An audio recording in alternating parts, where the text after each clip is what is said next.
but let's go ahead and get started. So first and foremost, I'll say hello to everyone. Welcome to Perfecting Your Elevator Pitch. This is how to win over any retailer in less than 5 minutes. My name is Michael Coden, and I head up the marketing team at ProQuo AI. And today I'm joined by the founder of Rebels 0.0%, Christoph Tremp. Hey, Christoph, how are you? I'm good. And we're also joined today by Fran and the Copy Club. They're a partner of ours. We're actually their first official partner, and they're a really awesome community of London-based marketers. If you haven't heard of them, you're missing out. Visit thecopyclub.co.uk. They have an awesome clubhouse. They do recruitment services called their matchmaking services. They can parachute into companies and do consulting, and they of course hold courses and events all the time. So definitely get in touch with Fran at the Copy Club if you'd like to learn more. We just launched our new event series, which is lovingly called What the Fac. And it runs monthly, and it overviews kind of the most frequently asked questions in the world of brand management. Things like, what's the best way to launch a new product? Or how can I build my brand strategy for growth? And today we're going to be talking about what you need to know and what you need to show a retailer to make them kind of lean in and listen. So today is all about distribution and learning what it is that you need to say to get your product into more stores and onto more shelves. My name is Michael, and before ProQuo, I spent about 10 years at Unilever, working across a wide range of their global brands. And I built trade stories and presented to retailers from Walmart to Target and Safeway to Costco, primarily within the US, but I also kind of ventured out of the States and into the UK and Australia. So if anyone has questions about those markets, well, Australia in particular, of course, the UK, we can talk about all of that together today. And joining me is Christoph Tremp. As I mentioned, he's the founder of Rebels 0.0, and previously he was head of marketing at Lindt. And you can see his days at Hugo Boss and Gillette. Christoph, would you like to say hello to the guys? Yeah, hello everyone. Thanks for reminding me. Michael, nice to see you again after years of working together at Unilever. So yeah, I'm Christoph, and for 15 years I worked in various leading FMCG companies across Europe. Like I said, in London with Michael, but also in Rome and mainly also in Switzerland. For well-known consumer brands, I guess. And lastly, I was heading the marketing in Switzerland for Lindt chocolates, like quite a sweet job. But I left this sweetness to build my own company. And 1.5 years ago, I quit and to build my own no-low startup, basically. It's Rebels 0.0%. We are freeing the spirit and yeah, basically we are on a mission to break the social drinking norms and celebrate everyone's freedom of choice by our double distilled, truly alcohol-free 0.0% spirits. And yeah, I guess with my experience in the corporate world, when I did prepared and presented various pitches, and now also, especially now also with my new job as founder of my own startup, I learned a few things, what to watch out and what to do to have an early buy-in for your pitches. So thanks very much for inviting me and looking forward to the presentation. Awesome. Thanks, Christoph. And for those of you guys who are new to ProQuo, just a blurb on us, we're a brand management platform that a lot of today's brands are running on. And we provide brands kind of every day with a custom action plan, basically the steps that they need to take to reach whatever their goals might be in the world of marketing. We've got loads of brands on the platform across tons of different categories, from Tony's Chocolonely and chocolates to Bulldog, Kendra Scott, Tommy John's, Harry's, and more. Today's all about building a trade story, and we're going to be showing you how with data from ProQuo you can do that. So if you'd like to see your brand's category on ProQuo and get a bit of kind of brand guidance on how you could position your brand for growth, we're also happy to help. So either you can raise your hand at any point during the presentation, or you can just drop a message in the comments, and we can set up a separate session to take you through data specific to your category, which hopefully will help you in your future trade story building, showing your category knowledge is one of the biggest components of building a successful trade story. So we are here to help. And today's all about the elevator pitch. So getting in to speak with a retailer, it can be really tough. But we want you to imagine that, you've got that foot in the door and now you need to make every second count. So what is it that you're going to say to a buyer to really make him or her lean in and listen to you? And what do you need to show them in order to convince them to trust you? So these are the 5 things that we're going to be covering today. They're first and foremost, how do you position yourself as a category expert? Then we'll talk about what can you do to show that your brand's really in pole position to shake things up. Next, we'll talk about how to prove to a buyer that you understand them and what their objectives are, and how do you prove your brand's value in that regard. We'll move on to talking about how to diminish their risk, essentially. So they're taking a bet on you and your product. They only have so much space in their store. So what is it that you're going to do to minimize that bet that they make? So that 4th section is all about providing reassurance with your marketing plan.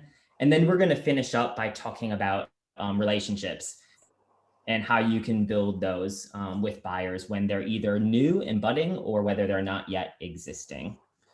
So I'm going to hand it over to Christoph. He's going to kick us off with our first section, which is all about positioning yourself as a category expert. Yeah, cool. So it's basically how you start your presentation. So and here, one of my biggest mistakes I often did early on in my career, and still often have to watch out actually to not to do it again, is to believe that people just love my product as much as I do when I just talk enough about how amazing it is with all the features, etc. So yes, it's important to show that passion about your brand and products, and that might be indeed contagious. In fact, it is. But don't assume that everyone is interested directly in our product or even understands it without putting it in the right context. So always start with the problem, not the solution. I'm sure you have heard about this phrase.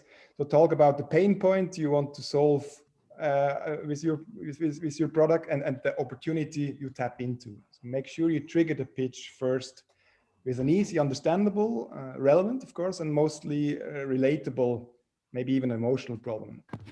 So an important keyword here is relatable. So you must know your audience, and in that case, the buyer, and you must do your homework and know actually what's relevant, what's relatable for the buyer.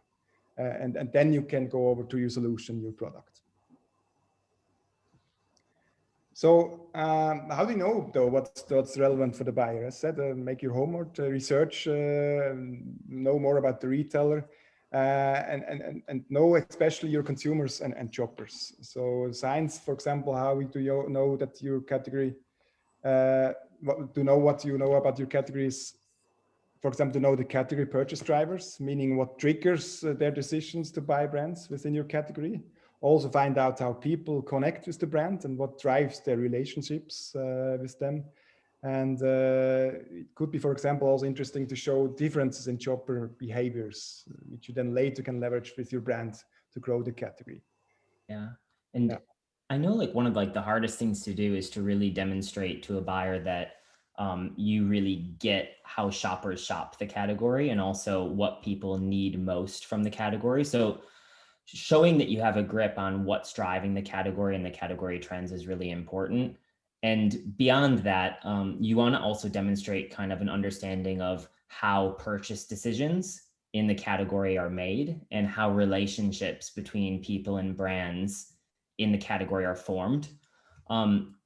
We talk a lot about how people make decisions, and it's worth starting here because in order to really position kind of your trade story in the right way, it's really important to also demonstrate to a buyer that you understand how people make decisions. And there's a method that many of you here may have heard of. It might be new for others, but it's called System 1 and System 2. System 1 is essentially your subconscious state, and it's where 95% of your decision making is made. It's essentially your instinct. It's fast, it's automatic, it's like that gut feel. And you have that for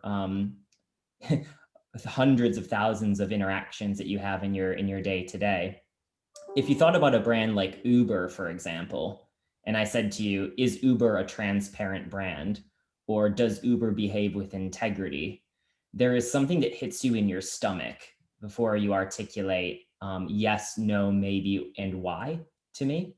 And that's your system one feeling. And that's where purchase decisions are made.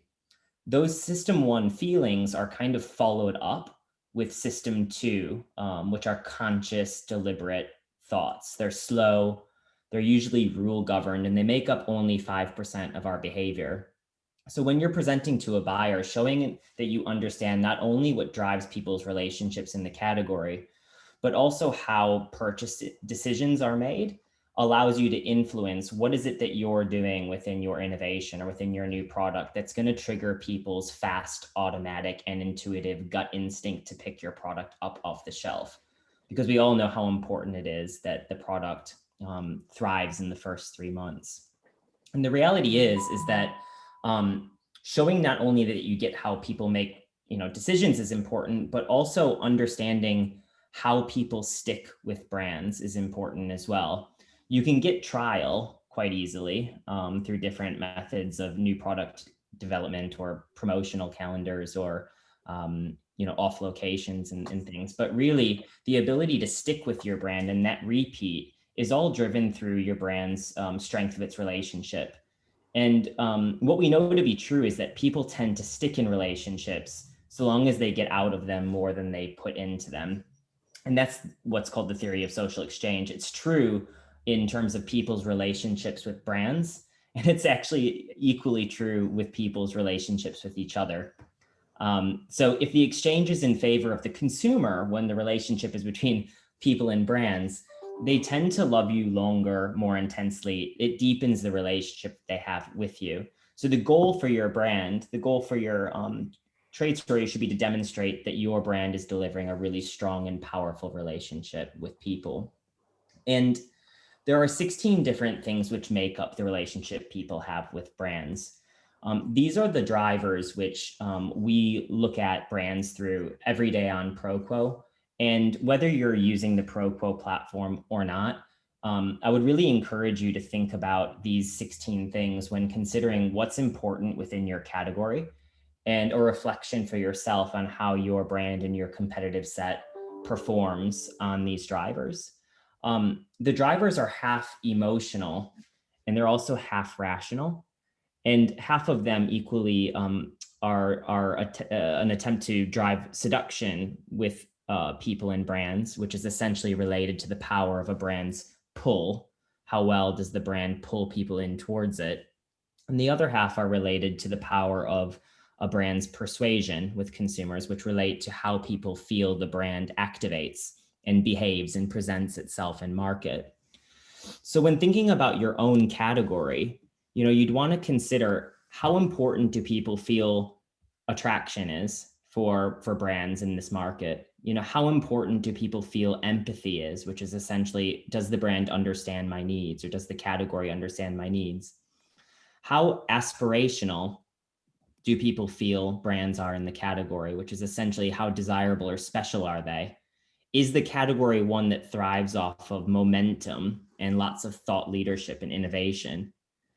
Is the category driven through clarity? So is the role of the brand clear in people's lives? Red Bull, for example, is a brand that has super high clarity because you know that when you drink it, it gives you metaphorical wings. Relevance is, whether or not the brand is relevant to your needs. Performance is, does it serve its purpose well? So it might be energizing for a brand like Red Bull. It might be gets me from point A to point B for a brand like Uber. And differentiation, how well do people feel that the brand sticks out and is unique in the market? The other persuasion drivers relate to how people feel brands behave in the market. And they're equally emotional and rational too. So they're things like connection. Do I relate to the way that the brand behaves? Integrity, does the brand behave with trust? Transparency, is the brand an open or an honest brand? And popularity, is it a brand that a lot of people seem to like? Accessibility is around your brand's ease of access. Is it easy to get a hold of and use? Consistency is around the reliability of brands in your category. Familiarity is all about how well known brands tend to be within this category. And value for money is around whether or not your brand justifies its cost and how important that is. So you can think about your category and consider whether or not it's an emotional category, a rational category, whether people are drawn to it through its seduction, its pull, or whether it's people are drawn to the category more through its persuasion. And you can explore that like every day. So I've just given an example here of a category, and you can see kind of it today, essentially. As you might expect, green is good. So in this particular category, people are really feeling that they need things like integrity, transparency, and connection alongside performance. They're feeling less drawn to drivers like empathy, clarity, value for money, and accessibility. So it's quite an emotionally persuasive market. Demonstrating to a buyer that you understand what people need in the category is really important, because those are the hygiene factors that you need to prove your brand delivers on to compete. They're not necessarily going to be the things that you use to disrupt the market. And we'll come on to talk about that in a second. What's interesting to demonstrate, as Christoph mentioned, is that these drivers are changing. So people's needs within the category are changing year to year. And being able to show how people's needs have changed in the last year will more easily let you set up the reason for being of your new product. So in this particular example, again, you can see on the left the driver profile of 2019. Drivers like connection and transparency weren't nearly as important as they are today. So if you were to be bringing something this year in 2021, you might say, those two drivers in the last 2 years have been on the rise, and this NPD is fitting perfectly within that zone. And equally true is the subsegment levels that you can break apart a shopper, obviously, into different demographics, userships, genders, and you can see that there are different needs of different people within the category. So first and foremost, setting yourself up as a category expert is so important to show that you understand how people relate to brands in the category, what people need at a very basic level from the category, which is here in green, and then therefore, where are the opportunities that I can shake things up, which actually might be these red areas here. So the almost under-penetrated spaces of a category, which are important to people's relationships, but aren't yet fully delivered on. So with that, I'm going to hand it back over to Christoph to talk about how to prove your disruption potential.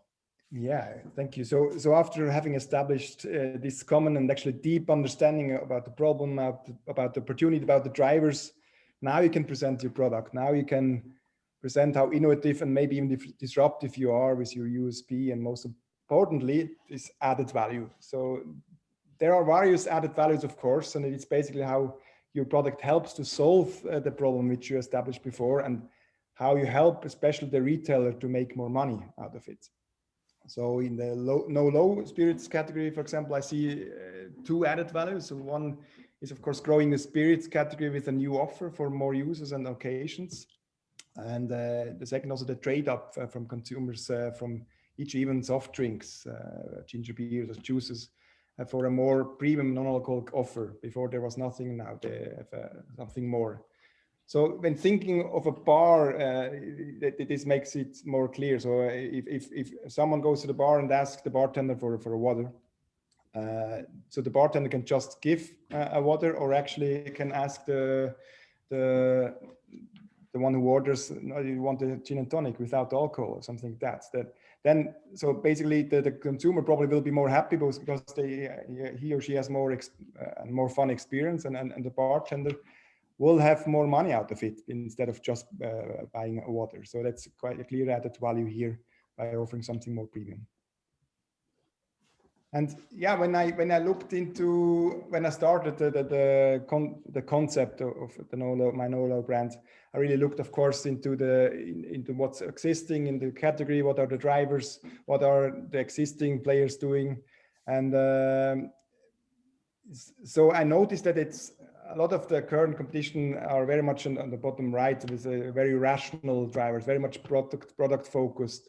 And I always thought, but there must be something more. There's an opportunity to go into more emotions.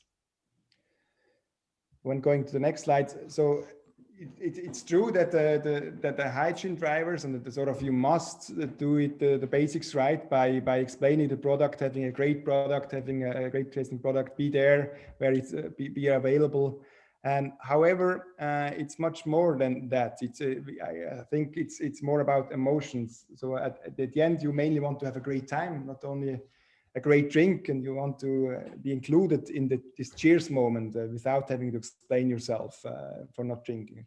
That's why I wanted to create a more empathic and aspirational brand, basically to disrupt the category with more emotions.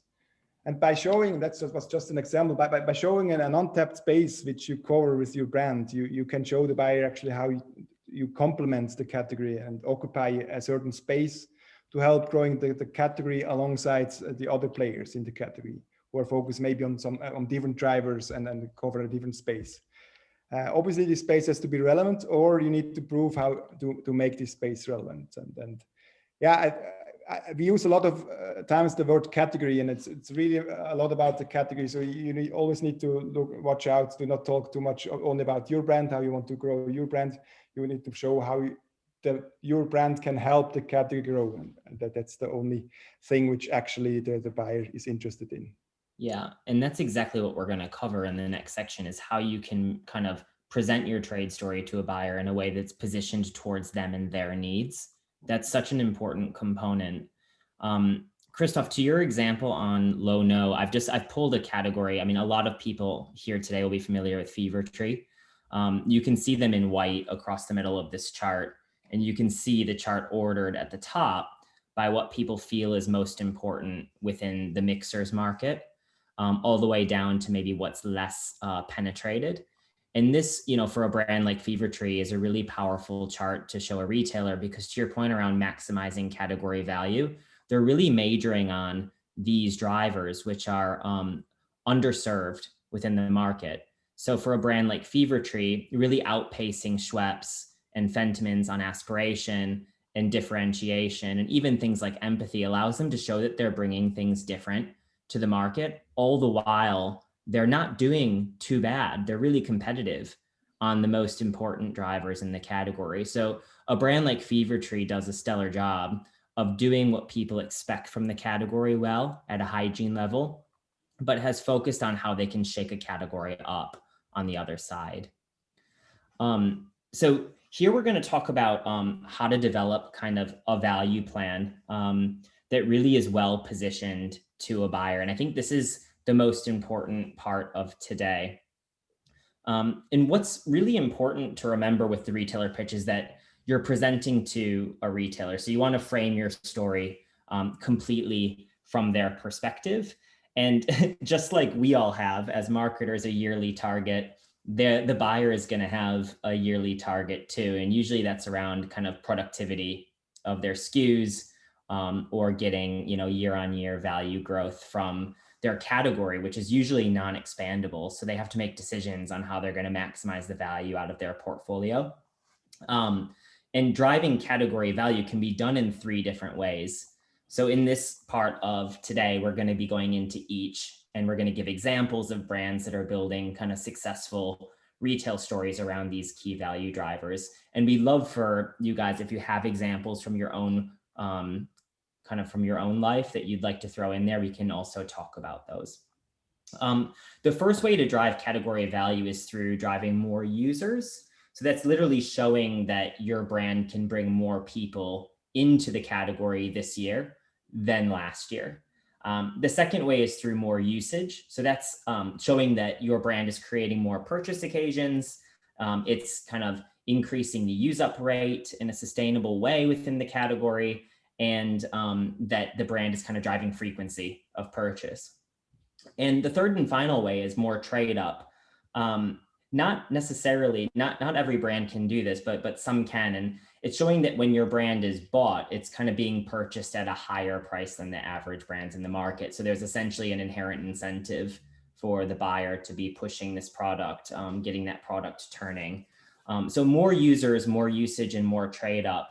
Those are the three different ways that you can build a trade story that serves a buyer's category value objectives. And you'd want to kind of hit home on one or two of these. You don't necessarily have to go into all three. So starting with more users, if you think about kind of your brand and your category, the questions that you want to ask yourself here is whether or not your category is expandable. Could you drive penetration in your market, or is it already kind of a pretty saturated thing? And there might be, there might be a high penetration amongst one audience and maybe a lower amongst another. So you can look at this from a total level or a subsegment level. And if anyone's brave enough, you don't have to, but if anyone's brave enough and would be happy to come off mute, I'd love to hear an example of brands that, or categories even, that you can think of that would have penetration growth opportunities to drive more users into the category year on year. Is anyone brave out there? The answers are behind these question marks. Meat free. There you go. Did you see this deck? Great minds, Michael, great minds. Low alcohol or alcohol alternative drinks. Did you see this deck? Behind door number 2. Was there a pre-read? Yeah, exactly. This might have been leaked.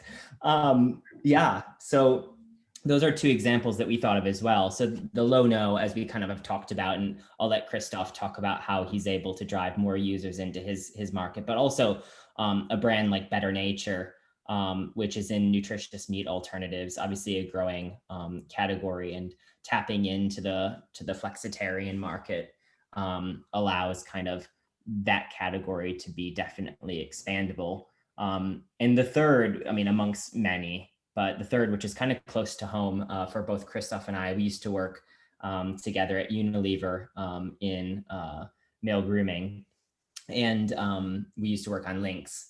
And this particular example from Rockface, penetration of deodorant may be quite high for men, but shower gel and skincare and stuff has been on the rise for years. So there's always a massive opportunity when you're working in male grooming to showcase the expandable opportunities for men buying products that are undoubtedly made for men. Christoph, how about alcohol-free? Yeah, it's nice that it was mentioned already, because I also thought when I started, it's probably quite an obvious one, because it does come on top, and actually it even drives more users coming from different categories. Well, one from within the category, but on top, like people who probably would have left the category, or wanted to drink less and now can sometimes drink an alcohol-free spirits. And there's also people who never drank or hardly ever drink, and they normally would use a soft drink and so on. So you get actually more users from other categories, and that's the beauty of this category, drive more penetration. Yeah, exactly. So, I mean, when you're building your retailer story, it was one of the things that, we always started off as, is this new innovation that I'm presenting, or this new opportunity that I'm presenting, going to drive the penetration of the buyer's category? If they shelve me, am I likely to get more of those shoppers that are walking down the aisle and passing it by to stop and to pick up a product? That's what driving more users is all about. About on top growth. So often they don't want to just have us growing and someone else not growing. It's always important to have an incremental growth. Absolutely. That's a big driver. Absolutely. So our second kind of value driver is all about more usage. So you can think of this like frequency of purchase, or whether your brand that you're presenting, the innovation that you're presenting, might be kind of driving people into store maybe more times throughout the year than they normally would have. Is there like a new occasion maybe that your innovation is tapping into? Or maybe you're kind of looking at creating a new format that gets used up quicker than other formats that you've brought to the market before, or that currently exist. So it's driving frequency of usage and frequency of purchase, but a really important element is that this is done in a sustainable way. I was talking to a buyer at Waitrose a couple of months ago, and we were talking about the model of more users, more usage, and more trade up. And one of the points that she made around the more usage is that if you do go down this route, it's really important to show that your product is sustainable, which is hugely important, obviously, in today's world. Let's open it up. Again, you guys did really well on the first one. Any categories that you can think of that recently have been innovating into more usage-based opportunities to drive their categories forward? It's a bit of a harder one, I have to admit. Cannabis. Yeah.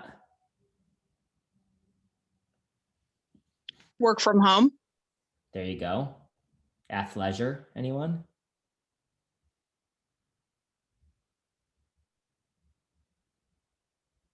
How about one more idea? Those are more exciting examples than what's behind these question marks. Yeah. Meal kit. Say again? Meal kits. Meal kits. Yeah. Yeah, absolutely. Hygiene products, Absolutely. In what way? hand sanitizers, Yeah. disinfectants, things like that. Yeah, brilliant. Much better examples than the ones Christoph and I thought of. But these are like the different categories that we've seen, and they're kind of different in terms of how they go about doing them. So medicines, Dayquil and NyQuil, day and night. We see different categories having loads of opportunity innovating within itself to create different usage occasions. We were spitballing earlier and we thought about hairstyling and hair care, for long hair, for short hair, for curly hair, for straight hair. Beauty as well, in terms of different kind of benefits that those products can deliver. And here, kind of the example of a cough medicine that should be used in the day and a different cough medicine that should be used in the night, as being one example. The second pillar here around lifestyle is really interesting because there's loads of examples of how a brand could best fit into people's lives, whether that is the working from home example that we heard around apparel, or even things like on the go. You'll see kind of like oatmeal or porridge brands kind of coming out with on the go options. You see this quite a lot actually in breakfast with yogurt. You see this a bit in personal care as well. When gyms were open, being able to have a travel mini kind of product that you can just toss in your gym bag. And this usage example from the world of deodorants is really interesting as well, because the two products that you see there's the aerosol on the right, and there's the roll-on the left. Roll-ons in the US aren't as popular as stick formats, but they behave in similar ways. Actually, an aerosol, its use-up rate is about 75% that of a roll-on. So for a buyer in the deodorants category, it's more effective for them to be latching on to aerosols than roll-ons, because it will bring people into store more frequently. For every aerosol that's purchased, it's just used up quicker. So people tend to spend more on the category, or at least venture into the store more often than they would if they were a roll-on or a stick user. Anything, Christoph, to add to these three? I was also thinking it doesn't have to be always about a new product or just inventing a product to increase frequency. You might also think of communicating a new occasion or a new moment, new 3 o'clock moment or something. That's what we did a lot at Unilever, for example, to just make sure to develop the market by creating new occasions. Together, of course, it must be relevant to the product, but it doesn't have to be always a new product. Yeah, I think that's a super important build, is that through existing products, you can do this as well through marketing levers like communication, packaging, promotion, and claims that you might make on point of sale. It's definitely possible as you build out your full trade story. We'll get into the next section, which looks at the marketing plan, but definitely showing how you're going to drive one of these three things through whatever it is that you're presenting, and to build the relationship between yourself and the buyer is really key. All right, one more pillar to go through, and that's around trade up. So here, it's all about showing kind of if you can, that your brand's more profitable than the other brands in the category. And it isn't something that every brand can do, but showing that you're able to drive kind of the shopper's basket size and maximize the basket size of what's in people's carts is a really great thing. What you can do to drive trade up is showing as well that you're kind of innovating across all different parts of the price piano. So whether or not you have your base product, it might be that you're launching a new innovation that's commanding a slight price premium because it's got a particular benefit within it that's better than the base. Or it could be that you're creating a family size pack that actually is a bit more expensive, but a smaller price per milliliter, price per ounce, or price per gram, whatever, depending on what it is. The objective with driving category value through trade up is making sure that you make your brand available and accessible to as wide an audience within your target audience as possible, and take the price elasticity out of the equation. It's important to be able to show that you can buy into your brand at its base offering, but through pack and price, you're able to play people up and down into different price tiers based off of their own sensitivities and elasticities. So let's play the game one more time. Brands driving trade up. Does anyone have an example out there? Tea and coffee. Tea and coffee, good. Dyson. Ooh. Someone on the call used to work there, I know.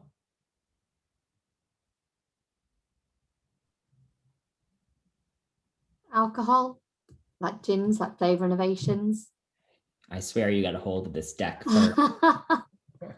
So we've talked a bit about low and no alcohol, so it's only fair to give alcohol its own day in the sun. Christoph, what do you think about Hendrix? It's brilliant. Of course, everyone knows probably the story more clear or less clear, but I think they were the first one who really premiumized the gin category by creating a ritual. Now it's always the cucumber and a pepper, creating a nice pharmacy-inspired bottle. Before it was just a common, pretty basic drink or liquor, and now Hendrix basically made it a very premium category. And yeah, you see how many gins popped up afterwards trying to do sort of replicate the same, and the same happens now also with the non-alcoholic. So great job, Hendrix, I think. Yeah. And I mean, they're naturally priced premium, and so is a brand like Axe or like Lynx that you see here in the category in the middle. They're naturally at about a 20%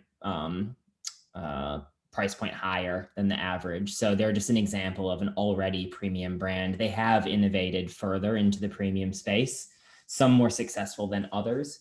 But they're kind of a bit lucky in the sense that they're kind of automatically kind of a better buy for shoppers to choose, and the buyer generally will help give it a bit of momentum.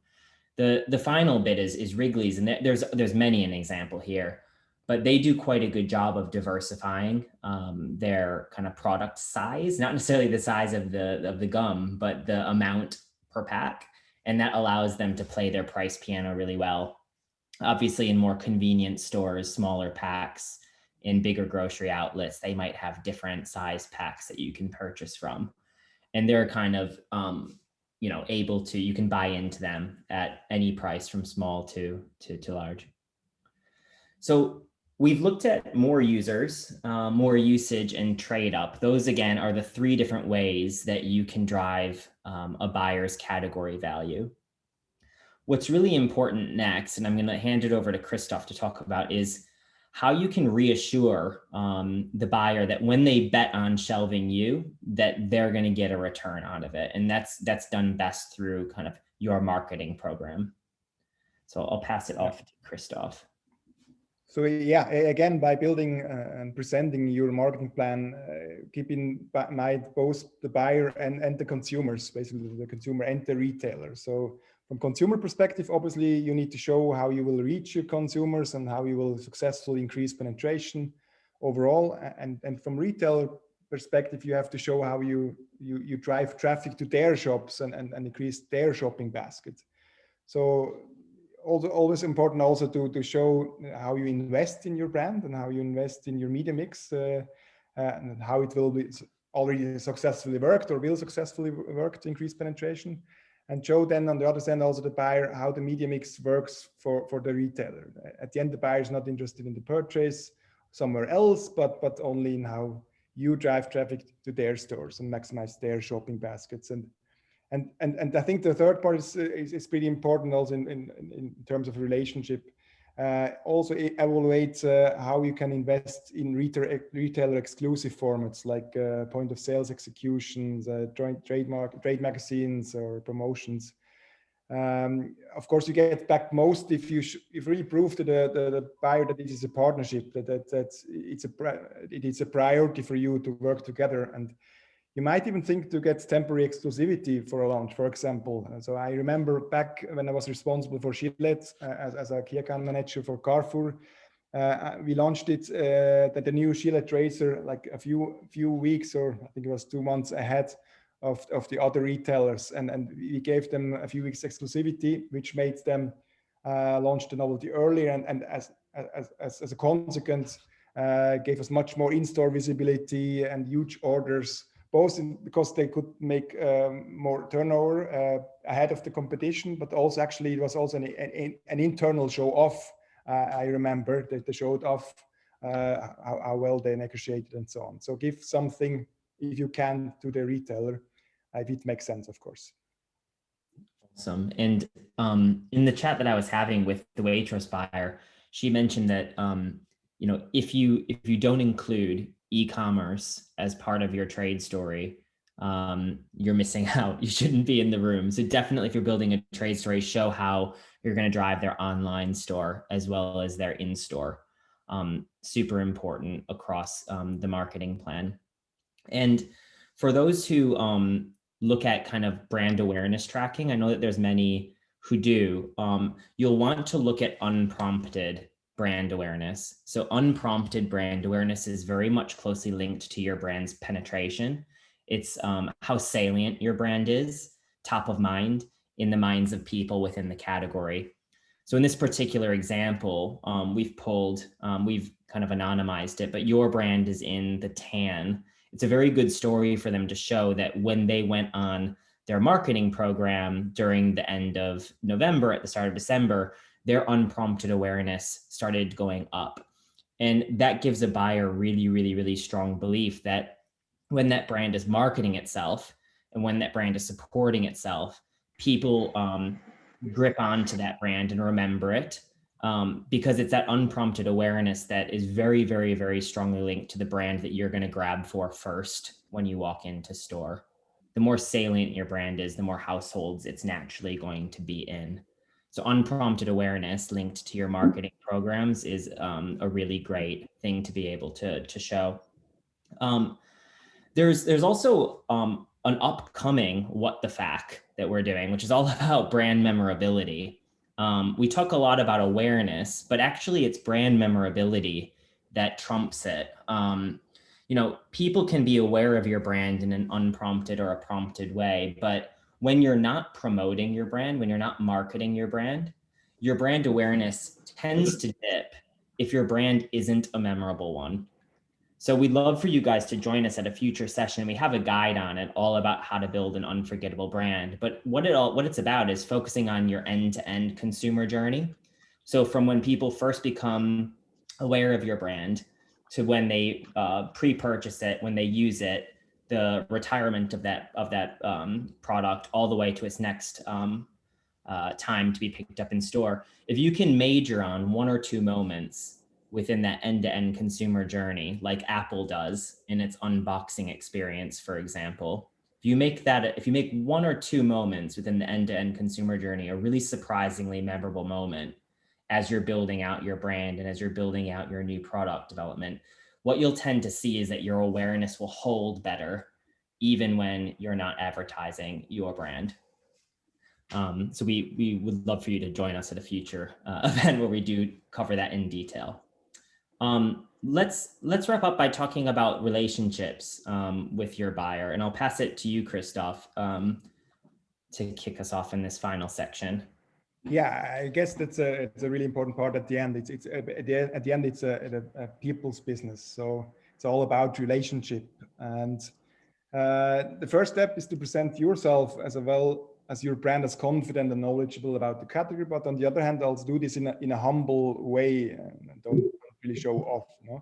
And important, show your flexibility and willingness, and I made good experience with that, to really include the buyer early on in your decision making process for that, or his decision making process as well. So for that, it should not only be you who talks, so does the whole talking. Make sure you also listen, so give enough space to the buyer to talk about his needs, his objective, and let him ask questions. Like this, you'll learn what's really important, and like this, there's a really relationship building on. And then, of course, if you want to make this a long-term relationship, always be accountable. And overall, I made the best experience when I just was authentic, show empathy, and always present your brand openly, transparently, and honestly. Oh, you're in a meeting? I'm just listening in on something. What's really interesting I think, about what you said, we- Christoph, you is and that I- there's even some really simple things that brands can forget to do, like using the retailer's templates and using the retailer's logo when you're presenting to that particular retailer. I know that sounds ridiculous, but I've seen it where like a brand has presented on their own brand slides rather than on the retailer templates. And it's really important to pivot your presentation to be for them, using language like how we drive your category, talking less about I and language with me and more about you and yours is really important. So when you go through your deck to look through it, and even kind of when you're thinking about your own talk track, really consider how you can position this as what's best for the buyer and what's best for the buyer's store, even though it might be exciting to talk about your brand and your awesome new product. Exactly. And the next thing, so how you approach the buyer with no relationship. So of course, it's always better to have a relationship and get introduced to the buyer by someone. And actually, before you cold approach the buyer, really search again your network, your LinkedIn. And so if there's really no connection, often there is one, and maybe you get introduced at the end. If not, then there's no other way to approach without a relationship. And as you can imagine, it's quite tough, because they get hundreds of emails or calls from people who want to sell them something. So I think this circles us back at to the very beginning of the presentation, when you say start with the problem, not the solution. So you do your homework and know what's their problems and their opportunities, their gaps, and really trigger them with that in the subject already, and then probably in the very one or two first sentences. Like this, you increase your chance to get opened and then actually even get a chat afterwards. Yeah, I mean, and ironically enough, like we talked about the 16 drivers at the start being the drivers of people's relationships with brands, but they are the drivers of people's relationships with each other. And if you think about the theory of social exchange, you stick in relationships so long as you get out from them more than you put into them. So what is the buyer getting out of engaging in a relationship with you? So you can think about, am I being super transparent? Am I showcasing my brand in a really consistent way? Am I providing something that's really different and unique that they can't get? And how do you nurture that relationship over time? Hey, Michael, we had one question actually on the previous slide. How do you go about getting templates from your buyers, or how do you structure your presentation to be about them and not you? Yeah, so what we used to do when I was in Sydney, so we had Coles and we had Woolworths, and we didn't have access to their own templates, but what we did do is we created some that were in their brand colors and using kind of their own shapes that we were able to like look at their website and craft just some really simple templates that made it feel like in their universe. So if you don't have, for example, a previous relationship with the buyer or have their exact template, I would definitely use their colors and mimic what's on their .com. Make sure absolutely that the logo you're using is not old. So it's safest to use the one that's on their .com rather than to like search for it because they do change quite a bit.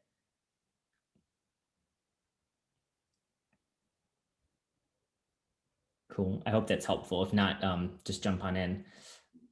We're summing up now kind of the key takeaways here. And it all starts with understanding your category, showing to a buyer that you really get what motivates people and what people need from the category, and then showing where there are opportunities to disrupt that market, either within a particular demographic or with a completely new white space opportunity.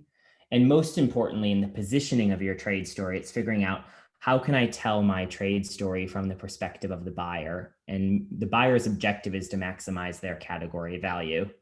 And that can either be done by driving more users, more usage, or more trade up. So you'll want to think, when you're bringing a new product to market, or even, as Christoph said, if it's a current product out there, how are you tapping into one or more of those key levers?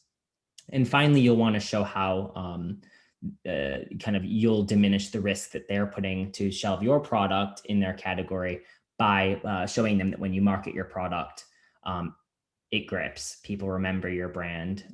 Your unprompted awareness kind of starts to trend up, and your results kind of speak for themselves. You've got, generally, the first 3 months is so important to drive that trial. And it's ultimately going to be the power of like your brand's relationship with people that accesses that repeat. We're finishing up now. And as I said at the start, like I showed today a lot of data from within Proco at a category level. And if any of you are interested in your own brand, if you're building a trade story or looking to build a brand strategy, we can help. So just either raise your hand or say whatever you'd like in the comments, and we can follow up after this and take you on a spin through Proco and show you from your own category's perspective, what's most important to people within the category, where might the disruption opportunities within the category lie, and we're happy to help in that way.